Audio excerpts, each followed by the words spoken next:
Croeso, Difda, Benachtin, Gia Hwitch, Fulcha, Daymat.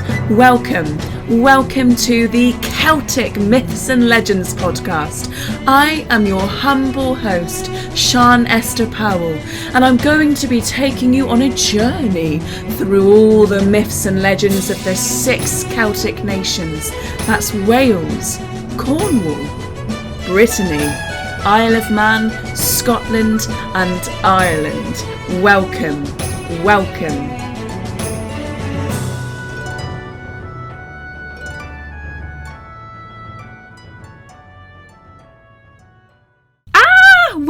Welcome everyone. I have been gone for a long time, so I'm very, very sorry, but I am so excited to be back for the 20th episode of the Celtic Myths and Legends podcast. Wow. How did we ever get to 20? Or, probably the better question is, why haven't we gotten to 20 much sooner than this? I have been doing bits and bobs. I have been working at a museum full time. I've been trying to finish off my master's degree, and I think I have now. I've sent in my dissertation and I'm just waiting on grades. So hopefully I haven't failed horribly. In other news, I've got another job in the same museum. I'm now an engagement officer in my museum, which is really cool. I'm really excited about it. It's Wheel Martin Clayworks in St Austell, Cornwall. So if you ever visit, then you must visit. I mean, if you ever come to Cornwall, then you must visit. Anyway, you know what I mean. I am very, very, very lucky to be in that position, and I've started a little TikTok where I make silly little videos. But for some reason, I have been really nervous and really hesitant to get back into the podcasting game. One reason was just practicality. I just didn't have the good equipment. I had a really old computer and a really battered microphone, so I will be hopefully buying myself a new microphone soon, but I do have a new computer set up. Well, it's not new, it's my dad's old computer because he's just bought himself a really nice fancy one, but his old computer is only about a couple years old, so pretty good for me, who was previously using a computer that was like 15 years old. So yeah, I'm a winner here. Okay, I'm a winner here in this scenario, I think. If you do want to watch my silly little TikTok videos that I've been doing this year, then you can find me at Celtic_Sian. But back to the podcast. Wow. I feel like it's been so long that I'm going to reacquaint you with the sort of rules or the structure of this podcast. So, every single episode I focus on one of the 6 Celtic nations, and we are, of course, back to the beautiful, lovely Isle of Man. I really wanted to visit Isle of Man this year, but obviously, this year has been a complete write-off. So maybe next year. I don't know. Maybe next year, but I would love to visit Isle of Man. So when I was researching for Manx history and Manx folklore and that sort of thing, it is impossible not to come across a lady called Sophia Morrison. Now, Sophia Morrison was a powerhouse in preserving Manx cultural heritage and folklore and language. She was absolutely key in revitalising interest in these things. One of her most famous works is Manx Fairy Tales, that was released in 1911. Now this was really interesting because actually the word fairy is kind of like outlawed on the Isle of Man. You're not supposed to refer to themselves or the other folk as fairies. But other than that, it was a really popular book. And the reason why it was so significant was that it wasn't just popular as some sort of dusty academic tome, like a lot of folklorists' work. No, it was popular with the people, which of course this is what folklore and storytelling is for. It's for people. It's not supposed to be sitting around in some dusty academic library anywhere. So this was interesting to academics and to people. So it had the kind of academic interest and it had the populist interest as well, which is exactly the sweet spot that I guess folklorists kind of want to reach, really, or that they should really aspire to, if you will.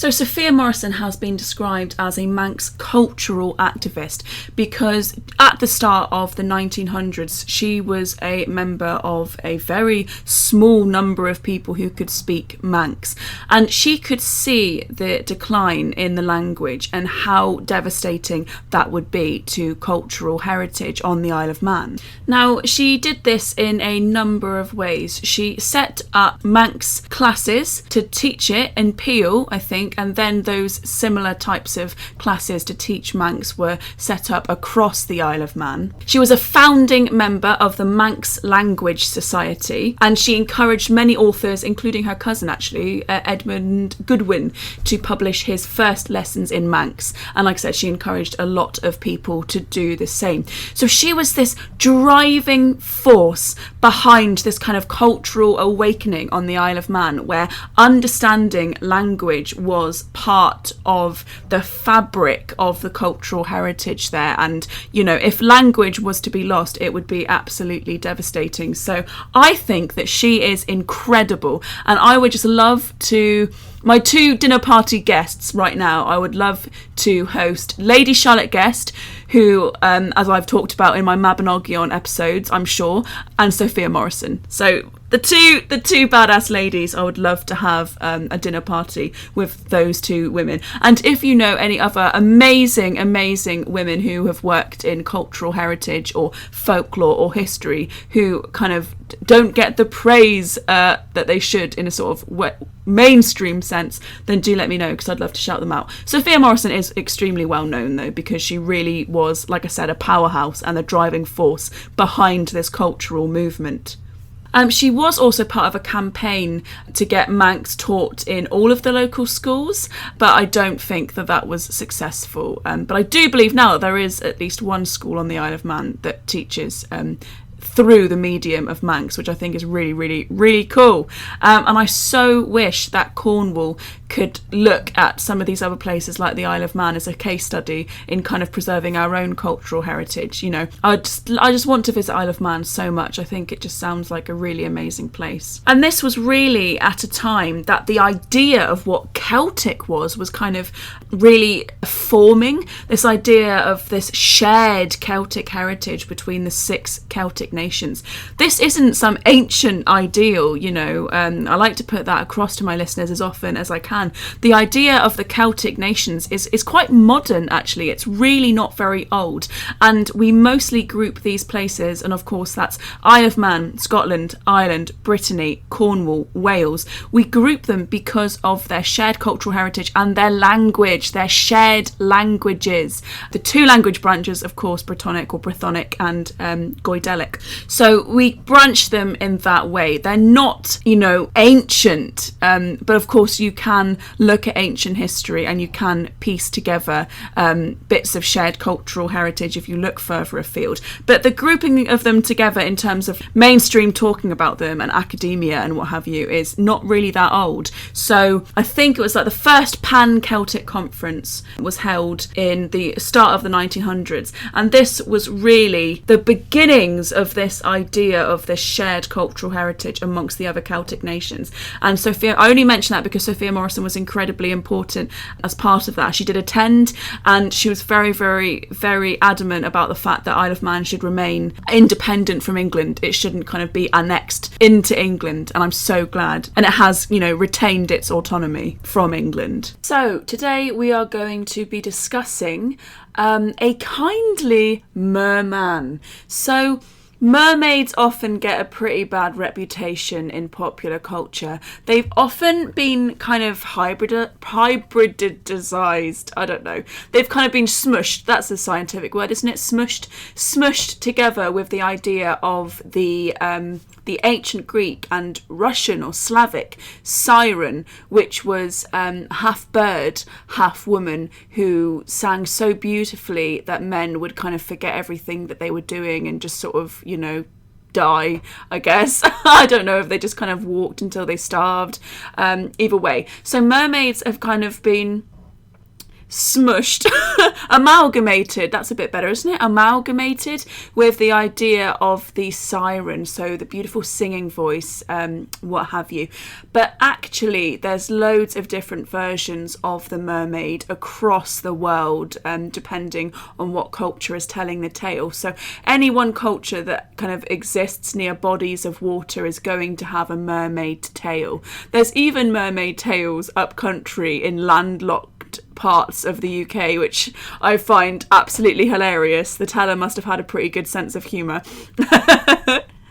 As we're an island, I guess it makes sense. But Isle of Man, doubly so, a much smaller island, but it's going to, of course, have many bits of folklore that are associated with the sea and those who reside within the sea.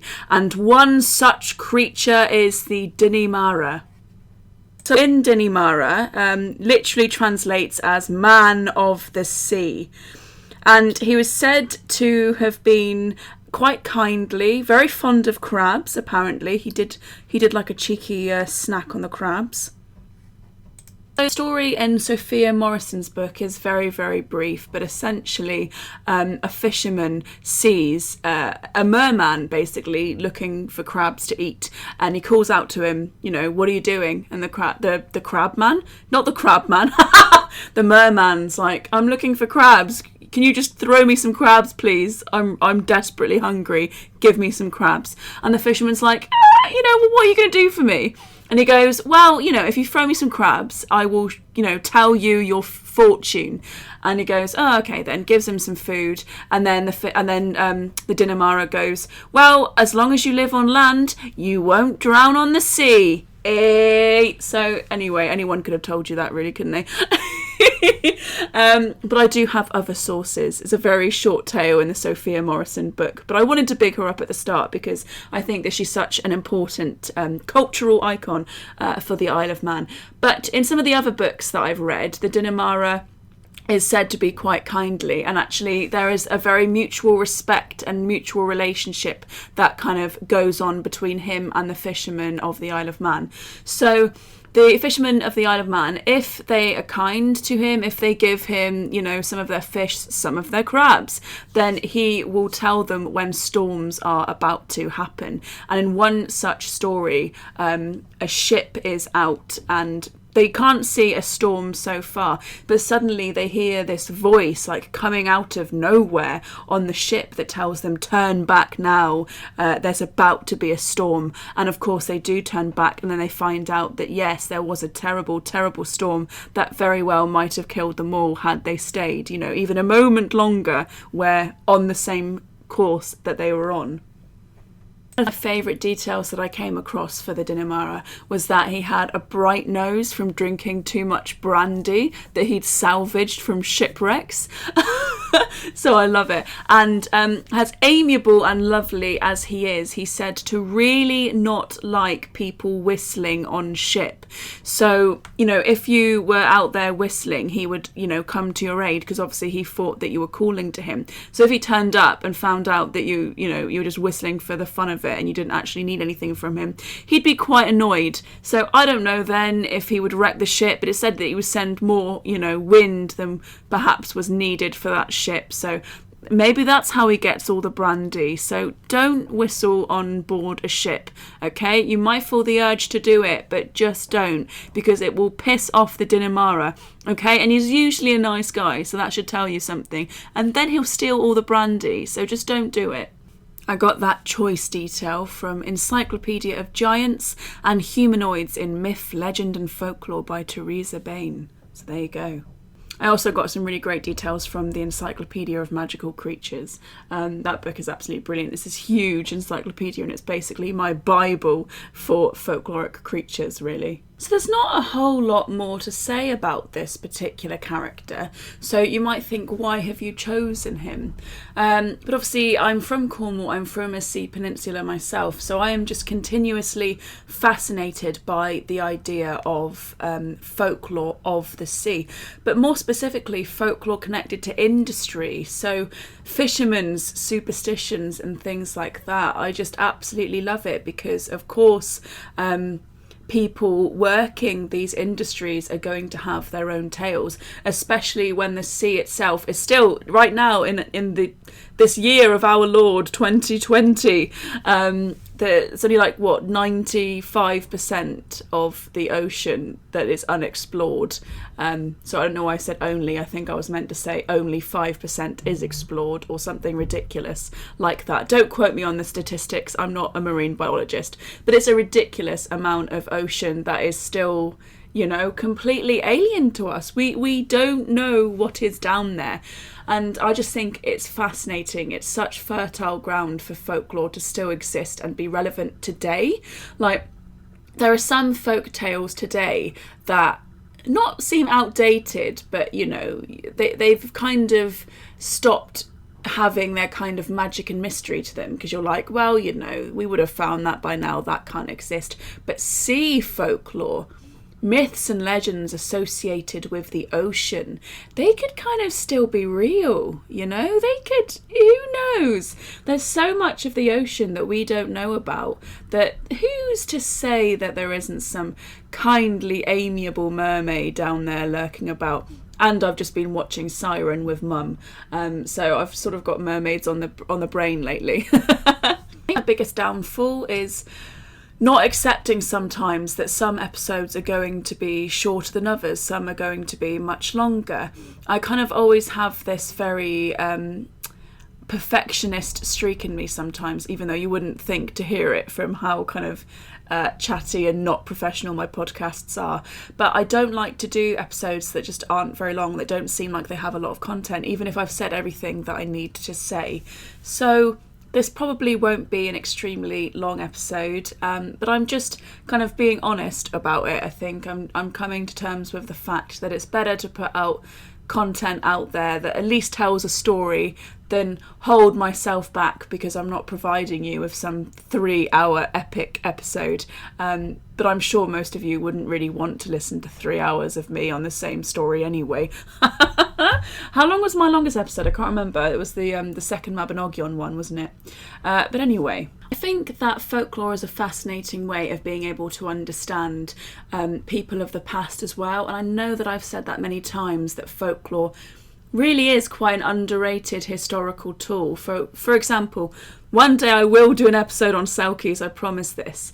But there is a tale of the male Selkie who gets a woman pregnant and she has a child, and he comes back like, oh, I want to take the child. And that could have been a way of explaining, sex outside of marriage, for example, and pregnancy outside of marriage. And that's the same with the story about Tam Lin as well, the fairy man that lays with a mortal woman and then she becomes pregnant. It's a way of describing pregnancy outside of marriage and having sort of someone else to blame, really.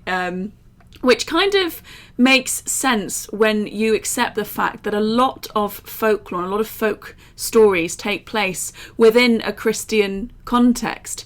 I often notice people kind of have this idea of a mysticised, romanticised, ancient pagan past with these stories. But most of the stories that I have talked about are not, I don't know how old they are, but they're not always hugely old. Some of the folk practices, some of the stories are perhaps only 100, 200, 300 years old, or even, a few centuries old, but they're still firmly within the context of a Christian context. But I don't think sometimes we understand just how weird Christianity has been in the past, how absolutely bizarre some of these folk practices could be. And also in the Celtic nations, the fact that it probably is a very real possibility that there were pre-Christian beliefs that kind of filtered through. I don't know if I always believe in the whole kind of romanticised debate about pagans versus Christians being very kind of bloody and very quick. I don't know if I believe that at all. I think most people are probably hedging their bets, to be honest with you. So you have all of these folk customs, you have all of these beliefs that seem strange, seem like they should be pagan, but actually exist within a kind of Christian context. So the idea of having someone to blame for kind of pregnancy out of marriage really makes sense. So my question to you, my question that I posed to you, that was my long way of getting around to it, was what does the Dinimara represent? You know, in this type of story, what is he representing? How can we view the Dinimara and his place within human beings' actions, I guess? I don't know, I'm kind of spitballing here. If I were to guess about what the Dinimara represents, I suppose it's an element of mutual respect, I suppose, and that's something that you see in a lot of folk tales, really, is the fact that you really should respect the other folk or the fairies or whatever you want to call them. You should respect them, and then that you're much more likely to get respect back. I'm going to read you the foreword of Sophia Morrison's Manx fairy tales. It's very short, but I think that it's a really nice bit of context for folklore, and especially fairy stories on the Isle of Man. There is at least one spot in the world where fairies are still believed in, and where, if you look in the right places, they may still be found. And that is the little island from which these stories come, Elan Vannin, the Isle of Man. But I have used a word which should not be mentioned here. They are never called fairies by the Manx, but themselves, or the little people, or the little fellows, or the little ones, or sometimes even the lil boys. These little people are not the tiny creatures with wings who flutter about in many English fairy tales, but they are small persons from 2 to 3 feet in height, otherwise very like mortals. They wear red capes and green jackets and are very fond of hunting. Indeed, they are often most seen on horseback, followed by packs of little hounds of all colours of the rainbow. They are rather inclined to be mischievous and spiteful, and that is why they are called such good names, in case they should be listening. Besides these red-capped little fellows, there are other alarming folk. There is the Phenoderi, who is a large, ugly, hairy, and enormously strong creature, but not so bad as he looks, for often he helps on the farm during the night by thrashing corn. He does not like to be seen, so if a farmer wants work done by him, he must take care to keep out of Phenoderi's way. Then, far uglier than Phenoderi, are the Bougaines, who are horrible and cruel creatures. They can appear in any shape they please, as ogres with huge heads and great fiery eyes, or without any heads at all, as small dogs who grow larger and larger as you watch them until they are larger than elephants, when perhaps they turn into the shape of a man or disappear into nothing, as horned monsters or anything they choose. Each Bougain has his own particular dwelling place, a dark sea cave, a lonely hill, or a ruined keel or church. There are many others too, but these are the chief. You might have recognised the little red-capped fellows as the Munja Vega, but there are a few different ones there as well. I might not get into them this episode. Well, I won't get into them this episode, but in future Manx episodes they might show their faces.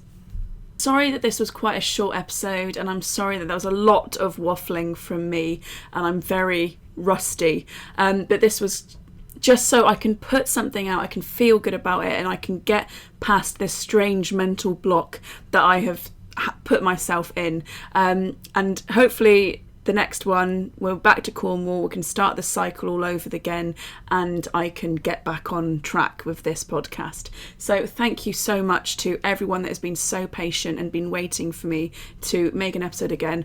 Sorry this is not my best one, but hopefully there's been a little bit of interesting stuff to think about, and I've introduced you to Sophia Morrison. So absolutely go and buy yourself Manx Fairy Tales by Sophia Morrison. I've got the 1929 second edition. It's really great. I feel very lucky to have it. I'm really glad that I bought it, and there's so many brilliant stories in there. But yeah, this is about as much as I feel I can put out right now, and I'm really excited to jump straight back into Cornwall with the next episode, and hopefully that will put me in a better mood, and then I can just go straight into the next kind of cycle of episodes and really kind of put them out there. Thank you for your patience, everyone, and I will see you very soon. It won't take me 4 or 5 months to do the Cornish one, I promise you. It seems cheeky plugging my stuff after that kind of subpar episode, but if you want to find me on TikTok or Instagram, I am Celtic_Shan. If you want to find me on Twitter, I am Celtic Myths Pod. If you want to find me on Facebook, it's simply Celtic Myths and Legends Podcast. You can also find me on Patreon as well. I haven't been charging people because I only charge per episode that I've uploaded, so I don't charge monthly or anything. Maybe in the future, one day when I reach my dream of uploading more than once a month, I will change that to charging monthly. But at the moment, you only get charged when I upload an episode, which you should be very well aware of by now. It's not too often. But take care, everyone. Have a lovely evening or morning or whatever time it is you find yourself listening to this.